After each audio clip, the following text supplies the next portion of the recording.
కన్యా రాశి. ఈ రాశి వారు తాము ఆచరించే కార్యక్రమాలలో స్వప్రయోజనాన్ని ఏమాత్రమూ లెక్క చేయకుండా ఇతరులకు ప్రయోజనాన్ని కల్పించడం కోసం పాటుపడుతూ ఉంటారు.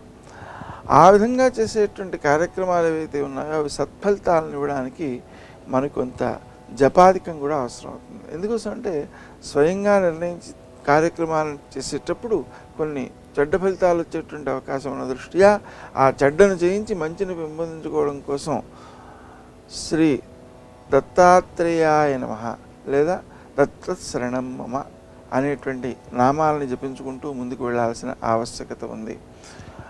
ఈ శని యొక్క మార్పు కానీ శుక్రుని యొక్క మార్పు కానీ వ్యక్తులను ఇబ్బంది పెట్టే స్థాయి కంటే వారికి ఇచ్చే ప్రయోజన దృష్ట్యా ఎక్కువ అనుకూలతలు ఉన్నాయి కాబట్టి వాటిని ఆచరించడం, ధర్మాచరణ చేయడం, ఇతరులకు మేలు చేయడం, ఇతరుల యొక్క ప్రయోజనాలనే కాపాడడం అనేటువంటివి ముఖ్యాంశాలుగా రూపొందుతాయి. శత్రువులను జయించగలుగుతారు. మీకు వచ్చినటువంటి ఆలోచనలను ఇతరులు ఆచరణలో పెట్టడం ద్వారా కూడా లాభాన్ని పొందే అవకాశం ఉంది. ఆరోగ్యాన్ని కాపాడుకోవడం కోసం ముఖ్యంగా క్రీం అచ్యుతానంత గోవింద అనే నామాన్ని జపించుకోవడం వలన ఉత్తమమైన ఫలితాలు సిద్ధిస్తాయి.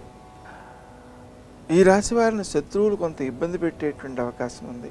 కానీ ఆ ఇబ్బంది పెట్టిన తర్వాత ఆ ఇబ్బంది నుంచి దాటించి ఆ దుఃఖాన్ని ఇబ్బందిని పొందకుండా కృషిశీలతను పెంపొందించుకునే అవకాశాలు కూడా ఉన్నాయి.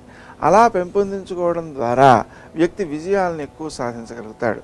అయితే ముఖ్యంగా శుక్రుడు అంటే స్త్రీలు, అలాగే కుజుడు అంటే పోలీసు వారు, రక్షణ శాఖ, అలాగే కేతు అంటే ఆధ్యాత్మికవేత్తలు, వీళ్లకు సంబంధించినటువంటి సమస్యలు కొన్ని ఉత్పన్నమైనటువంటి పరిస్థితులలో వాటిని జయించడం కోసం స్త్రీలను గౌరవించేటువంటి విధానాన్ని బాగా అమలు చేయడం, ఆధ్యాత్మికంగా వృద్ధి చెందించేటువంటి వ్యక్తులకు మనము ఆటంకాలను కలిగించకుండా ఉండడం, ఆటంకాలని తొలగించే ప్రయత్నం చేయడము ఉత్తమ ఫలితాలను ఇచ్చేటువంటిదివిగా గుర్తించవచ్చు.